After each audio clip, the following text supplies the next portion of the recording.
Hey, Rick, you know what's awesome? What's that, Billy? Cobra Kai. Yeah. All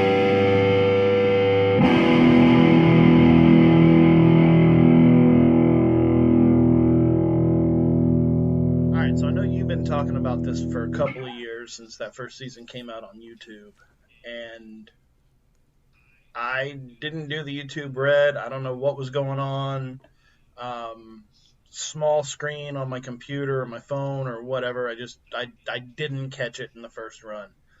But now it's out on Netflix, and we were talking before we started the show that this episode probably is a double milestone for us. Yeah. First of all, it is complete track back to episode 1 of what's awesome, because this entire concept, this entire show was built upon us talking about the Karate Kid as an example of something awesome to talk about. Yep. But then also, milestone 2 is this is the first thing that we've ever had that we actually have to give a legitimate real-time spoiler alert. Because normally if we talk about something, it's been around long enough that if you haven't seen it by now, You're a loser. Spoilers. Yeah, like it's over with. There's no spoiler alerts. Like, it's pop culture. There's no wax on, wax off. What does that mean? Like, oh, spoiler alert. Go back to 1984. But okay, dude. I saw the buzz online. I'd seen the buzz since it came out, before on YouTube. But I saw the buzz online. It popped up on Netflix. It was the #1 show on Netflix. And popped in first season, first episode, and walked away just walking on cloud nine. This is the most awesome thing that has come out of anywhere in forever. This is the coolest thing ever. Yeah. And yeah, so here we are. It's so yeah, awesome. but between this and the Mandalorian, these are like the greatest things that people our age could have ever happened, because it's really given us what we've been waiting for. And yeah, I mean, this came out, like you said, almost 2 years ago, I guess. And me and my wife started watching it, and we were floored by how good it was. And man, it's just, again, if you folks haven't seen this, you may want to turn this off and go binge watch both seasons, because we're going to be giving away quite a bit of stuff here. But it's an 80s kid's dream for a show like this to come out. It is, and especially whenever you had in the 80s with characters like Darth Vader, you had a real characters in like G.I. Joe, like Storm Shadow, who were evil, that eventually came around and sometimes helped the Joes against Cobra. You had a very serious redemption arc running through a lot of your storylines in TV and movies. The bad guy, not necessarily a great character. Like, this guy's bad. He's no good. But at the very last second, he takes a turn and becomes good. There's certain characters or certain stories that just ended when they ended. And like the Karate Kid, Johnny Lawrence's arc actually ended right in like the pre-credit roll of part 2. And you have to remember, he's like a 16-year-old kid too. Like, he's throughout Karate Kid 1, he's a bully and he's a jerk and whatever. But at the end of the day, he's a 16-year-old kid who, Daniel beats him. Yeah. And he's been led down the wrong path. He gets brought. Yeah. He's been led down. But he gets brought low, and we got a lag. No. But then you don't see him again. Right.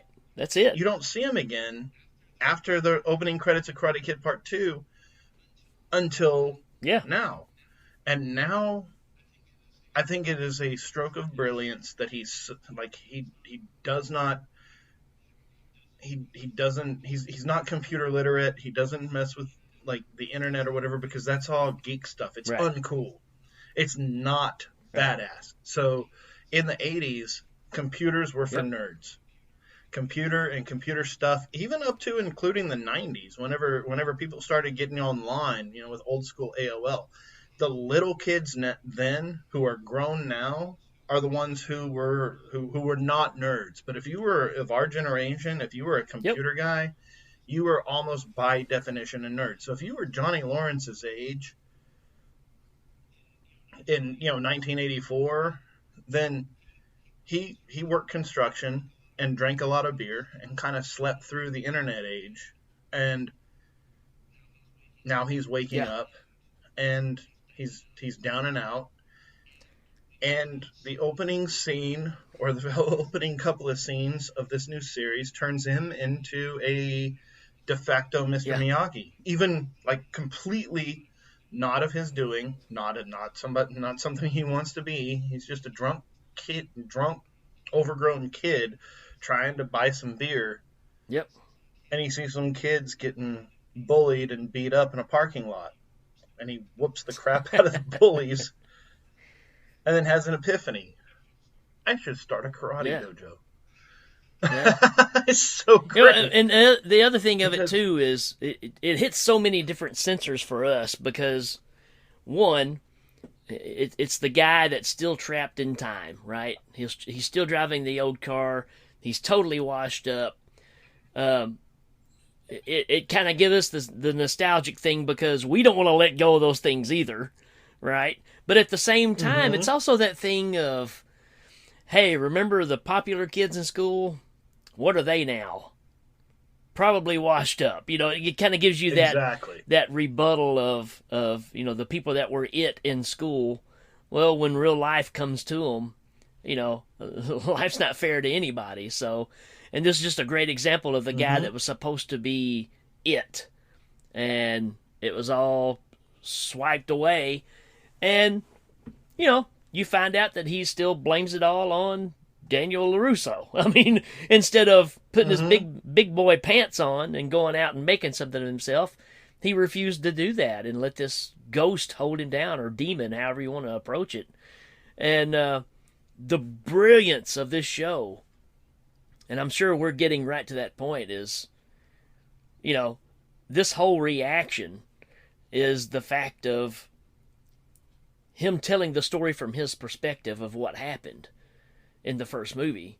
And I think we talked about that a little bit in episode 1 when we were actually talking about this movie. I don't know if we did or not, but that's the brilliance of this show, because this thing runs deep. This is from teenage to now, and it's still this grudge. And his story is Daniel was the bully, And when you start seeing it from his perspective, you're like, wow, how brilliant. How did they sit down and figure all this out and twist it like that and make it where you go, yeah, I buy that. I can see why he would think that.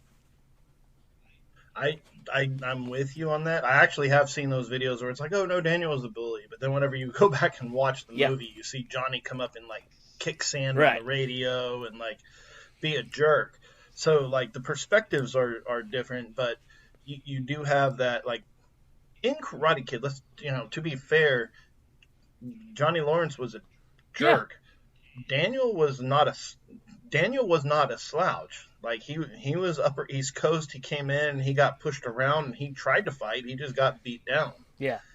And that was kind of the thing. It was like Daniel went over to Cobra Kai and was like, all right, I want to learn karate. And he like poked his head in the door and saw the ones that beat him up. all of the kids that were beating him up. And he's like, oh, well, that's not going to work. And then they beat him up for it. Yeah. So, for showing up. Like, they caught him. And which is another fact I like to bring up too, because, and I'm not making light of bullying, right? And I'm sure this is through every generation, but 80s bullies were totally different than bullies now. Yeah. Well, and they even Johnny, who being a man of the 80s, he even that's another thing that's so brilliant about it is he takes all of this PC bully culture and just flushes it away by calling people Right. pussies. So like, not to get ahead of ourselves, but it's completely politically Yeah. incorrect, non-correct, and whatever the right terminology is. But Johnny he's a 1980s blonde, rich, pretty boy who's down on his luck, but he still drives a Camaro. He's still into hot babes and heavy Yep. metal. Like, he has not really lost his personality as much as he's just kind of been beat down by Yeah. life. But the things that he likes and the things that he believes in, call it belief or whatever it is, they're all Yep. still there, and they're all still valid. And so we're not going to go through a step by step of the entire series, or like season 1, Right. season 2, but just to set it up. So Johnny, not of his own volition, he ends up in a scrap, and he saves some kids from being bullied, and one of those kids is his next door neighbor. It's kind of the same as Daniel and Mr. Yep. Miyagi, only Mr. Miyagi lived down the street, but still, the neighbor kid starts asking him to help, and Johnny's like, no, it's not my bag, Right. dude. Like, but then finally he figures out, like, hey, this is a way I might be able to make some money. So he's like, fine, do some push-ups. Here, I'll start working with you. Johnny gets some money from his stepdad to make him disappear, and he starts Cobra Kai Dojo. And for the majority of the first season, he's got one student, and this kid named Miguel, who's a good kid. He's a nerd. He's and Johnny is, it's almost an opposite, because Daniel LaRusso was kind of a hothead. If Johnny had not been there, then Daniel would have been the king of Cobra Kai. If you think about it, like, if Johnny hadn't been like that number one student, Daniel would have stepped in and swept the floor with all of them. But since Johnny was there, Daniel had an antagonist. Miguel doesn't have an antagonist, but Miguel is very much a Daniel under the tutelage of Cobra Kai. Yeah. So Johnny's teaching him, strike hard, strike fast, no mercy, making him punch, making him kick, making him take the first move. So Miguel gets himself in trouble a couple times, gets his ass kicked, and then Johnny feels responsible for it because he is teaching this child to be an aggressor. So but then Miguel comes into his own and beats the hell out of like 5 kids at school. Yeah. And Johnny gets some customers. Yeah, he does. And the whole time, Daniel's trying to get him shut down because he doesn't want Cobra Kai coming back. Yeah, even he doesn't trust Johnny. Yeah, just the name Cobra Kai makes him go, what? So yeah, this is not a good thing. And I love how they took Daniel and just turned him into this rich kind of parody of everything that Mr. Miyagi would have hated, sort of douchey. Well, he became what Johnny was supposed to be when he grows up. So that's that whole switch thing again. And the writing in this show, because they don't have cameos, or they do later, but they cut back to scenes from the movies of important scenes and pivotal scenes, and those moments whenever you're a teenager and you're like, okay, this is where I would have kissed the girl, but then I got dirt thrown on my face, sort of thing. The stuff that you don't forget, and the important stuff in life. And that's why it was so absolute. Like, we're even still just talking, like, we're talking about a couple of episodes in, but just like episode 1 was that, no, there's the rest of the story. Yeah. And the rest of the story doesn't end with Mr. Miyagi just kind of smiling at the camera and moving on into forever. Like, these actions have consequences. And I loved it how one of the biggest jokes about the Karate Kid franchise forever was how a karate tournament could be that big of a Yeah. deal. It's like, oh, okay, you're in the All Valley under 18. How did that make you like king of the Right. world? And with with one line, they're like, oh, dude, Karate in the Valley is like Friday Night Lights in the Yep. South. It's a big deal. Okay, well There you then, go. joke, meme, complete, like, it's just one line of dialogue, and that entire meme and joke is, and then you're just brought back in. You're like, oh, this is a big deal.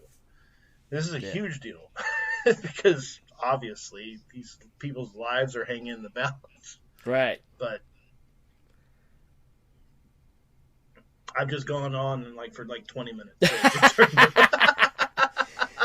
No, I mean it's amazing. Again, you talking about the writing, but it's so clever how they put this together because I love the fact that you only get references of Karate Kid Part 2 and 3 just by little subtle things. It really is disconnected. This solely has to do with what happens in the first movie. And like you said, the very beginning of 2 with Johnny, getting beat up by, his sensei. And, or, when he was choking him and all that stuff. And, I love the fact that they disconnected it. It's almost the thing you kind of wish would happen in the Star Wars universe was like, hey, let's just skip all that stuff that you showed us and let's focus back on something that matters. And this just does a brilliant job of doing that. It's really, let's face it, it's really teenage Rocky. That's what the Karate Kid is. It's teenage Rocky. And to see this carry on, just like I'm always down for the continuation of the Rocky story because it's always about the underdog. So even though this is years later and they're older and the roles have switched, it's still about the underdog. And the underdog is Johnny at this point. And as this goes on, he's doing the right thing in his mind, by helping Miguel and then his other kids that come into the fold. And, you get Hawk and all these other kids that are, they end up being pretty cool kids, even though they're super nerds, right? And you're going, okay, he's doing his service here, man. I mean, he's teaching these kids to defend themselves.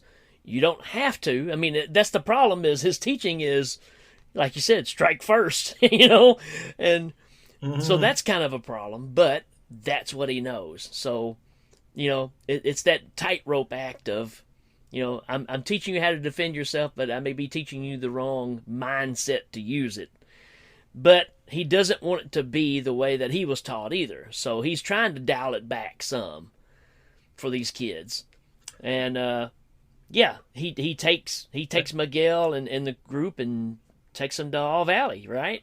I mean, that's kind of where you go with the first season. And you got Daniel on the other side, and there's, the Miguel's love interest, which happens to be Daniel LaRusso's daughter. Oh yeah, and then there happens to be the dark horse kid that, of course, and then you were talking about the writing, or I was talking about the writing. You were talking about the writing. We'll get back to the writing in a second. But yeah, then you have the dark horse kid that is Johnny's own son, who is working for Daniel and training under Daniel without Daniel knowing who he is. Yeah. And come to find out, Johnny's got this whole big collapsed family life that he just drinks beer and falls asleep on the floor a lot. Because life just has handed him that. But then Johnny has a surrogate son in Miguel, and Daniel has a surrogate son in Johnny's son. And Johnny's son is a bad seed who's trying to make good, who wants to be good, but always just kind of finds himself into situations where even the best decision is a bad one. Like, he had two choices, both of them were going to get him in trouble, so he just chooses whatever he can. No family life. I mean, his mother's gone all the time. she's you know, either a druggie or an alkie, whichever you want to say, and there's no relationship with Johnny, and so this kid's just going out and basically doing whatever he wants to do, hanging out with the wrong people, trusting the wrong people, and that comes back to bite him. And yeah, I mean, you feel for this character, but at the same time, you're like, dude, get your head out your butt. You know, you're just making bad decisions here. You know, and that's where Daniel kind of comes. Yeah, well, that's where Daniel comes in and tries to say, look, you know, life doesn't have to be this way, and look, I'll teach you, and you can defend yourself, and so they're just alternate universes going on at the same time here. It's fantastic.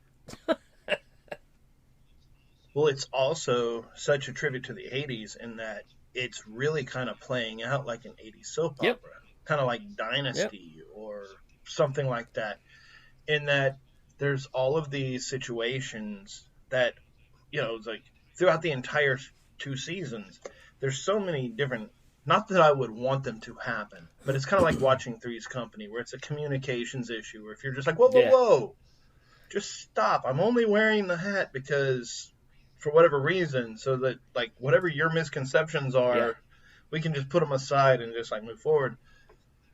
There's so much of that where it's like, oh, well, this happens, but I'm not going to tell somebody, and then somebody looks and sees, and if they would have just said something when they had a chance, then the whole thing wouldn't have gotten blown out of proportion. And you go, why would they write it like that? Because it is brilliant writing, but at the same time, it is kind of that cliffhanger. Like, every scene is a cliffhanger. And it's kind of that like kind of stressful to watch. And it's like, oh, wait, but I remember watching, like, Dynasty and Dallas and crap whenever I was a kid. And that's exactly how it was written back in the day. Was like, oh, well, you don't like my shoes? Well, just wait until after this Crest commercial, and I'm going to kick you in the face with it. Like, it's just like, well. You wait till after this Crest commercial, and it's going down. Yeah, man, and that's exactly what this is. I mean, it's an 80s serial drama for sure, because, you know, you do all the character building, and then you put the conflict in there, and you know how it's going to work out eventually, you know. But, you know, the beauty of it too is the way they start reintroducing some characters too. So, you know, through the first season, you get this building of the team, right? You got Johnny's team, and you've got what Daniel's doing on his side, and you kind of get the match that happens at All Valley, which is very reminiscent of what we're familiar with from the first movie. And when that's all said and done, and Johnny's, I may be jumping ahead here, but when Johnny's back at his place and he's kind of celebrating to some extent, all of a sudden a figure is standing in the doorway, and it's Kreese, you know. And the reintroduction of Kreese is fantastic. I mean, you hate this guy. You've always hated this guy. He's not a good guy. He's a bad guy, and he always has been. And even Johnny hates him. You know, even Johnny hates him. That's the beauty of it, is I don't want you coming back in my life. I'm finally getting out of this hole. And here comes the reason I'm in the hole. Exactly. And that's what's the brilliance about Kreese and the way that he's played. And I love that, because they could have, at the very end of the season, where he's like, I got the cigar, and then, like, the lights go down, and Johnny's like, just punches him in the face. Like, oh yeah, this is what Kreese needs. Like, Kreese sucks. But like I said, just like with the 80s soap opera thing, is because, you know, Johnny's a tragic character in the Shakespearean sense, in that he's just going to watch himself fall apart because he can't get over that part of himself that needs this person, this gratification, whatever it is about karate and John.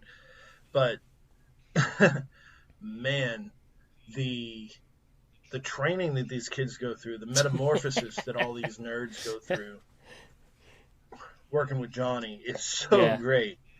And again, we talked about earlier about he's not politically correct. He's unaware that political correctness Right. exists. So he's not like he's just like picked up and transported from back then to now. The only thing he likes is, Corvettes and heavy metal and And karate Iron Eagle 1 and and 2. being drunk. Yeah, Iron Eagle. He pauses for a second. He's like, Iron Eagle. And Iron Eagle And 2. Iron Eagle 2. He has to like think about it for a second because there's something else out there. Well, what's funny is because when he said it, he said, and Iron Eagle. I went, yeah. And then he goes, and Iron Eagle 2. And I was like, well, yeah. Right? So, like, he talks, like when he's talking to the kids and about stuff, and he's like, okay, guys, this is what we're gonna do. We're gonna do karate, and they're like, oh, he's like, oh, hot babes all the time. Whether it's bravado, whether it's true, like he doesn't wear it like he's not bragging. This is just him. His life is, it's like, oh yeah, hot babes. But he's always had a heart for Allie, who he lost in Karate Kid 1, which is, he talks about a couple of times. It's like, that's his heart's desire that, he messed up for better or for worse. But then these kids start coming in, like, so you have the one kid who comes in and he's got a scar on his lip. Yeah. It's a hair lip scar. He had surgery. Right. And everybody's like, all of the kids are 21st century digital kids. So they're like, oh, it's like, this is so-and-so. And he's like, what's up, lip? Yeah. Like, you can't say that. He's like, why not? He's got his big thing on his lip. He's like, well, he had surgery to correct it. He's like, whoa, it looked worse before that? That's messed up. Just completely, like, everybody that comes in, he gives them a nickname based on their foibles and their flaws. Yeah. And, like, at first the kids are like, man, this guy's a jerk. But then they stay. Yeah. And then he starts teaching them how to. And that's one of the characters, is Aisha. Yeah. Who's Daniel LaRusso's daughter's best friend, who she's a little overweight, and the girls ostracize her and make fun of her. They bully her. And so she ends up showing up at Cobra Kai, and Johnny makes fun of her. It's like, whoa, we're no fat chicks. We're not. And Miguel's like, whoa, man, like, you can't do that, first of all. And second of all, she's got money. She's a paying student. Yeah. So he's like, fine. Then he starts training her, and she turns out to be a super badass, which is awesome. Sure. Like, you always like seeing those character arcs where, like, and she does, but I think she's kind of like the center point of the show, where it's that even though she does have a whole lot of beef with the world, and she can strike hard and strike fast with no mercy, she's also still one of the few that holds on to her soul. Yeah. Like, she has honor in the way she thinks and the way she does things. So she's awesome. Yeah. Hawk, Lip turns into Hawk. And he just, that guy's just indoctrinated. Yeah. That guy turns into a radical. Miguel is the king.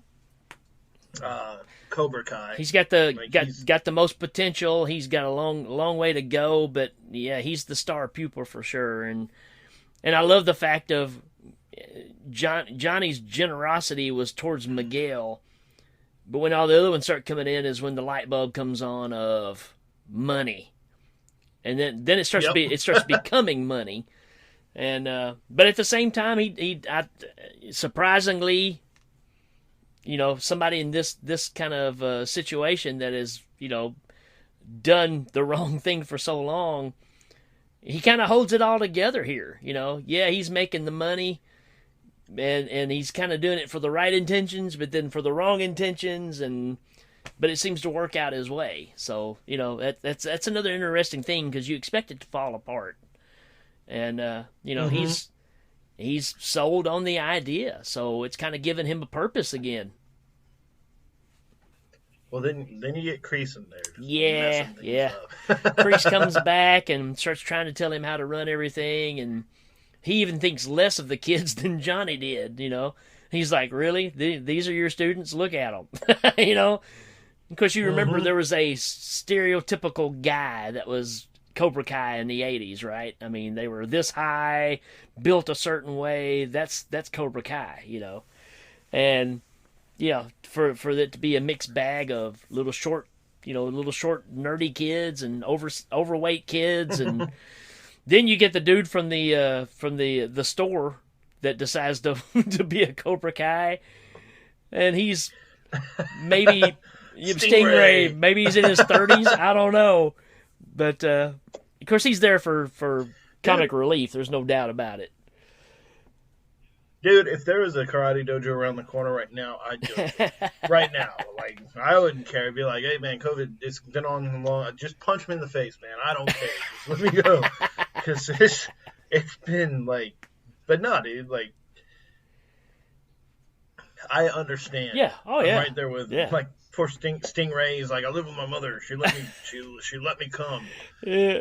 And Johnny's like, well, line up. Like whatever. You're a paying customer, and we're gonna take a break real quick. We're gonna play a trailer for the season. Whoever wins the next point will be our new champion. Finish him!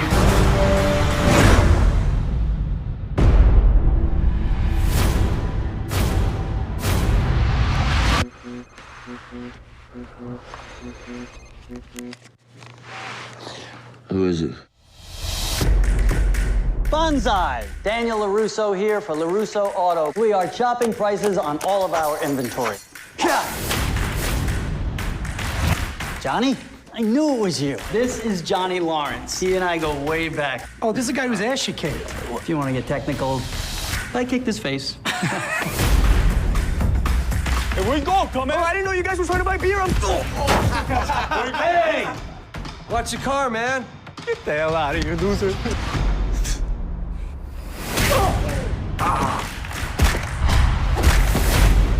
Was that like Taekwondo or something? It's karate. Do you think you could teach me? I'm driving home from work yesterday, and in this strip mall, I see... After 30 years, I thought that guy might have changed, but he's still the same prick. I heard you beat up a bunch of teenagers. I didn't beat up any teenagers. I kicked the crap out of a bunch of assholes who deserved it. Thinks he can bring Cobra Kai back to the Valley? Yeah. Not on my watch. You want those kids at school to keep dumping things on your head? You want all the girls to think you're a wangless dork? You're gonna be my karate teacher? No. I'm gonna be your sensei.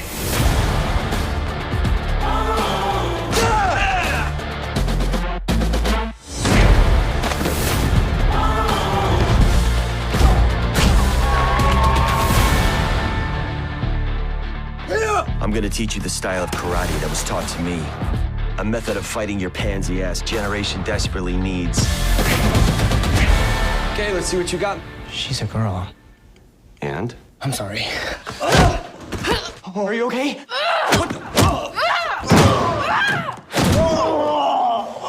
Girl's a natural cobra. Johnny, you and I, we aren't done.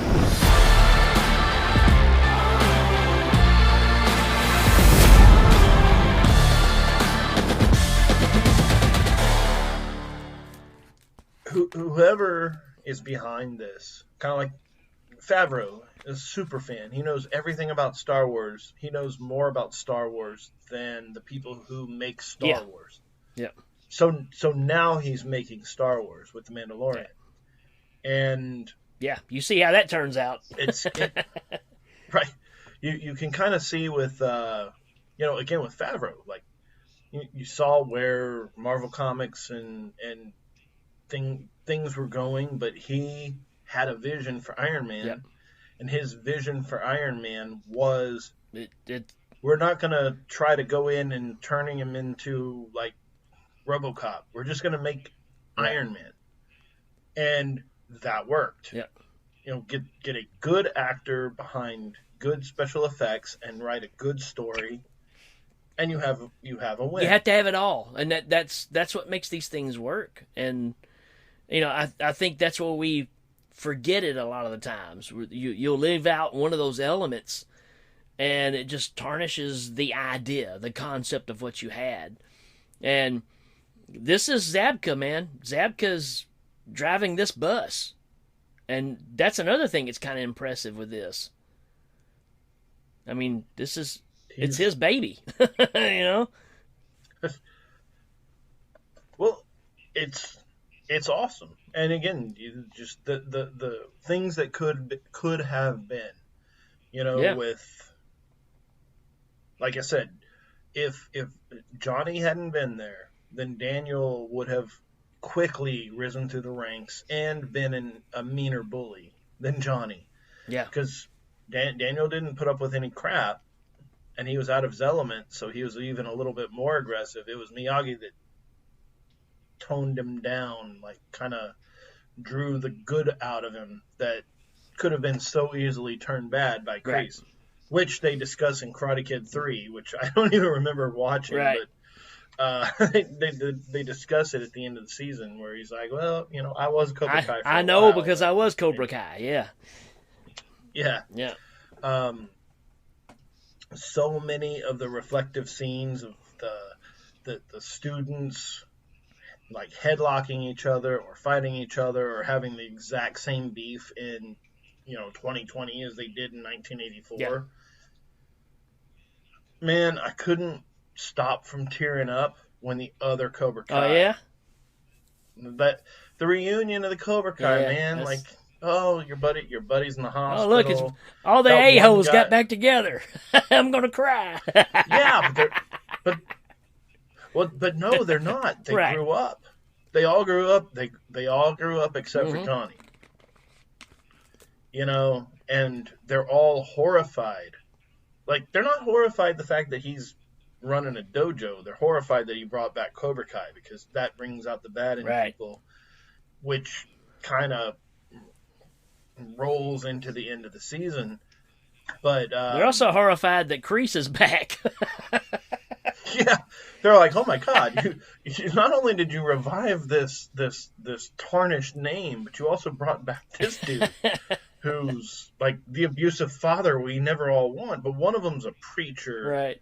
The other one's just a friend who's like, you imagine just going out like your buddies call, like, hey, let's go out for the weekend and like go fishing or something. You're all hanging around like, oh, we haven't seen each other in a while. It's like, oh, what? It's been like what he says, like it's been a couple of years. It hasn't they haven't been 40 years separated. He's like, it's been a couple of years. What are you doing now? Right. He's like, well, I just cracked open that evil genie out of that evil bottle, and they're all just like, oh crap. Yeah, they kind of get quiet. Like the one dude even goes so far as to die. Yeah. Yeah. But man, when that one dude like picks a fight with Johnny and Johnny pulls out his earring, I'm like, there you go. Yep. I wonder what Cobra Kai would look like against the Lost Boys. Good point. Lost Boys would probably fly them away, but they'd at least get some punches. Probably so. Yeah, and that's that mentality too. I mean, with all the stuff that we see right now, and I'm not trying to downplay this at all either, but you keep saying, man, these Antifa guys, when they get to the wrong town, some bad things could happen. And this is kind of an example. Hey, these are, they even called Johnny Grandpa in the bar. Remember the guy, the guy that he pulls his earring out? And I'm like, yeah, you don't want to mess with these guys. And this just kind of shows you that rougher mentality. And, like you said, it's changed so much. The masculinity has changed. And, you better watch out for those old dudes, man. They still got some power in their punch. They very much do. And that's one of those things. Like, I remember, it's funny. Dude, I'm a father of 2 little girls. So it's not like I can be like, walk it off, man. Like, they'll fall over and they'll, like, knock themselves off. Dude, I remember, I remember, like, I never did karate. I really wish I had. And I probably still will, because, what the hell? Why Yeah, not, yeah. right? You only got so much life to live, you might as well. But I remember showing up to football practice. Suit up, helmet on, go out, get my ass knocked down a couple of times. It was hot as hell. And I started to feel like I was going to throw up. And, like, I was like 9, 10 years old. I don't know. I'm like, Coach, I feel like I'm going to throw up. He's like, go throw up. Yeah. Like, it was the first time somebody didn't pat my back and be like, oh, well, what's wrong? Yeah, go You know? get Like, out of your system and come back. So I pull my helmet off. I go over and I throw up. I come back. He's like, you done? I'm like, yeah. He's like, get back in there. I'm like, the inside of my mouth tastes like throw up, and I got to put my helmet back on. Like, this sucks. Like, but I was there. I mean, now that's probably bordering on child abuse. So, but Well, at least let me switch, right? But still, well, it goes back to that the last episode, right? The eating the heart of the deer, of your kill or whatever. It's that making you a man thing, right? Which is really downplayed now, and I understand why. Because, like you're saying, well, that's considered the wrong thing to do, but it is. But you lose something at the same time, and I'm not one to do that myself, but it's that thing of what, to eat the heart of the deer and take a punch. No, I can take a punch, but throw one back, I don't know, but I can take one, by golly. Right. I'll just stand there until I can't do it no more, and then I'll just fall down. That's funny you say that, because a buddy of mine, we got together and recorded some songs together, and he wrote one called "Don't Make Me Make You Have to Hurt Me." He's talking about going to a bar, and this guy's eyeballing his girlfriend, but he looks at the guy and he's like, man, ain't no way I can take you, but don't make me make you have to hurt me. I heard that comedian one time that's like, I think all girls just want to see their guys get their ass beat, because, like, be walking down the street and some big ass jack dude's like, hey baby, and she's like, turns around and starts talking crap. I'm like, looking at this dude being like, what am I supposed to do? Let's just keep walking. You didn't have to say anything. Yeah, just been like, man, that guy was big. Like, this is why we need to take karate. That's man. right. We do it for Johnny, man. We do it for Johnny. Just do it. Oh, yeah. The thing is, man, like. So, what did you think about? You got the training montages too, man. Especially in the second season, that really caught me was the cement truck. Mm-hmm. I thought I was like, wow, that's a pretty good analogy. And I don't know that I could get into a cement truck and make it start spinning. I don't think anybody can, and I also think he had a remote control. Maybe so. I think he did it with a remote just to make him feel better. But my thing is, have you ever mixed up some Quikrete? Oh yeah. And got it on your hands? Oh yeah. Dude, your hands walk around being like raisin dry for like 3 days. Yeah. Those poor kids. Yeah, they had it all over them. In their shoes. Yeah, those shoes are no good. Those clothes, like, they're just going to be like the Thing from the Fantastic Four. Like, there's probably still a little kid drowned, and like they're going to pour him out into a foundation. But yeah, dude, those training montages were awesome. Because that's another thing that I was thinking, like the 80s style was just like, yeah, the montages where it's like the alarm goes off and he hops out of bed and looks around and then like starts doing push-ups and then he starts running, and then I was like, you had me until the running part. Like, I can hop out of bed and do a couple push-ups, but Like, I got the bad knees and my pelvis is messed up, and now I sound like the big skinny nerd guy that gets his ass beat a lot. That's on Team Daniel. But I'm like, sir, you're gonna have to like cut it back with the running, which is, man, my my back's a little bit not there. Yeah.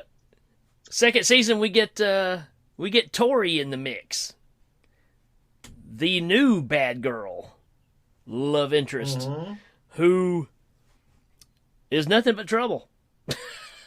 She's like Johnny's son, just on the other side here. She's a troublemaker.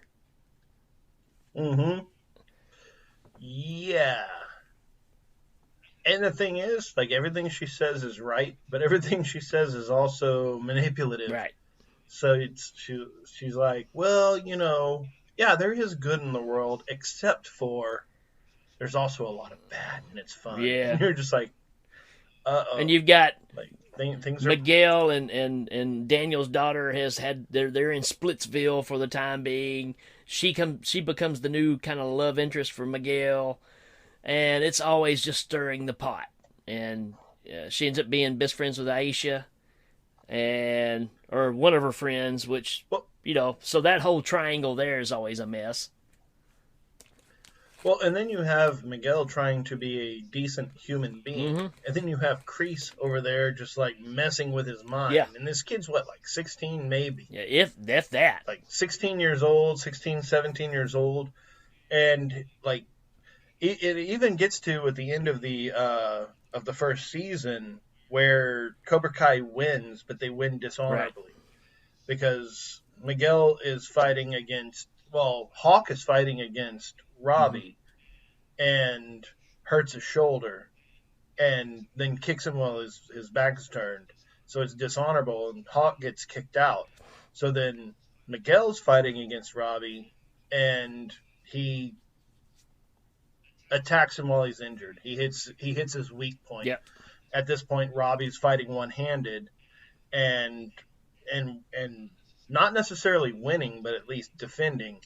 And then, well, they kick him in the shoulder. Yeah. Miguel gets the point. He wins dishonorably, and Johnny's like, whoa. This is not good. This is what actually turned my life into crap. Yep. Right here. This sort of thinking. The Kreese, the dishonorable fighting style, the whole thing. Like, and I love it, like, whenever he's trying to, like, he's trying to discern the difference between no mercy and honor. It's like, yeah, you can knock an opponent completely down, but there's a difference between not having mercy and fighting without honor. And I like it does, like, as of course, as a on the couch quarterback, you're like, oh, I understand what you're saying. As a 16-year-old kid that's had your ass beat a lot, you're like, I don't get it. Right. Like, if I don't knock this guy down, he's gonna hop back up and hit me again. So, this is what you've been teaching me the whole time. But you don't hit somebody while they're injured or while their back is turned. This is not war. This is high school karate. We're not. Like, here, we'll teach you what you need to know in order to not be attacked from behind. But let's save that for the battlefield and not for... Yeah. Daniel teaches that too. Yep. And it doesn't turn out well. Yeah, that's right. And then, of course, you got, like you said, Kreese is telling him right opposite. Finish him.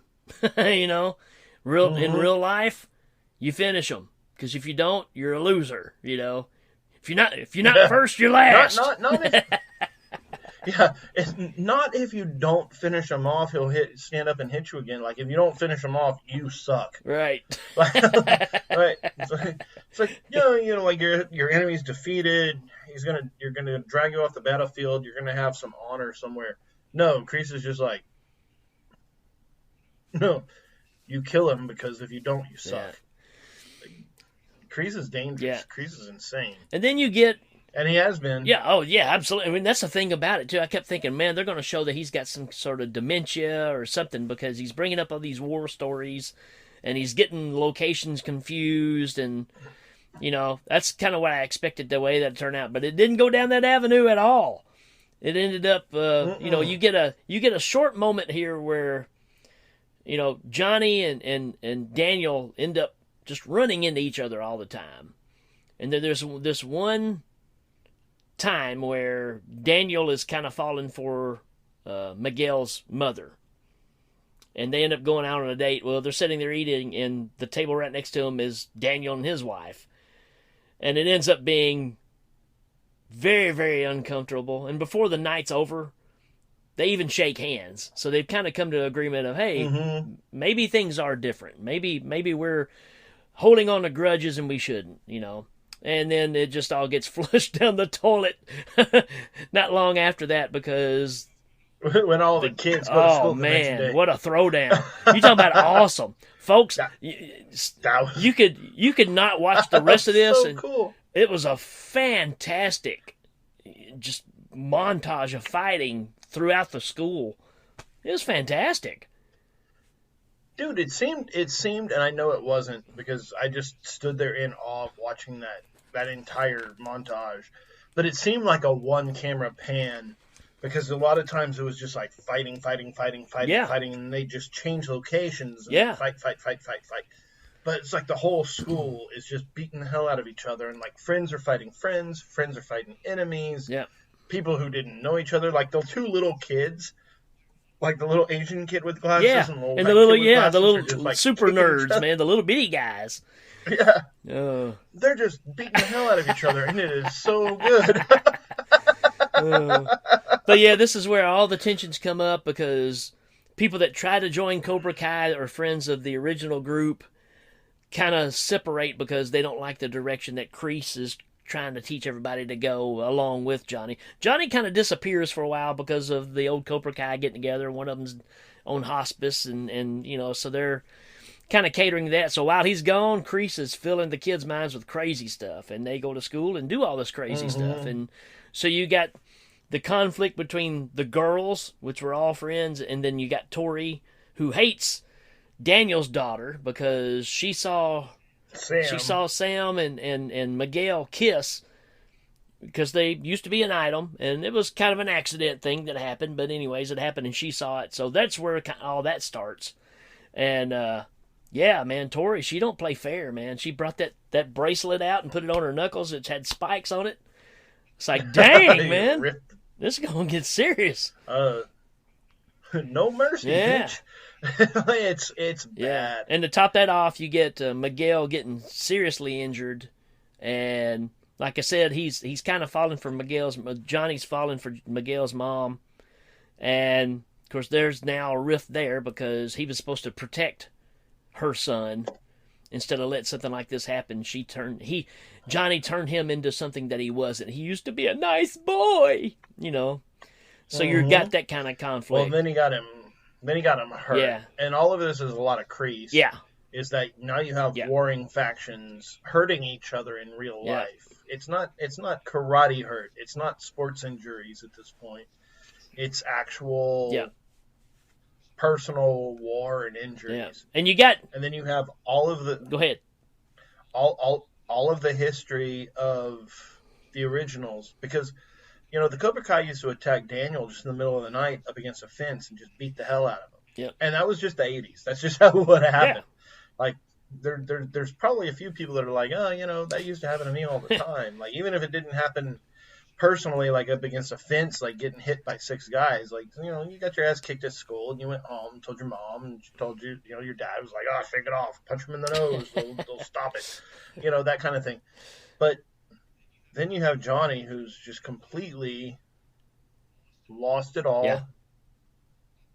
Lost his surrogate son, lost his real son, because it's Johnny's son that kicks Miguel over the railing. It's everything. And then Johnny's like, you know what? I'm tired. I don't like this modern life. I'm just I'm not gonna be a part of it. And not to mention, even and he throws everything. Well, before before this, you got where Johnny has told Kreese, I don't want you here. You're out. I don't like what you're telling the kids. I don't like how they're acting, so you're out of here. And then after this accident, he goes back to his dojo, and Kreese has got his kids back there and is teaching them, and he's taking over Cobra Kai. And there's not a thing Johnny can do about it. And you're like, whoa! That's a twist. Johnny throws his phone into the sand. Yeah. After he's far away, then Allie calls him. Yeah, he sent her a message just saying, hey, I haven't spoke to you forever. Just wanted to say hi. So I'd already heard rumors about season 3 that she is coming back. So, dude, I cannot wait. All right. I think we need to put a fork in this one. I think we've spoiled it enough.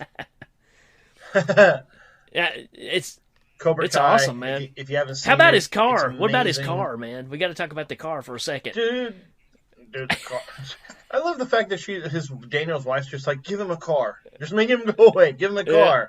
He gives him that car. That car is amazing. This is the coolest car in the world. Yeah. Daniel's like, here, have a car, because he's just so rich and douchebaggy. That's the other thing about Daniel, is just like, he's such a douche. Right.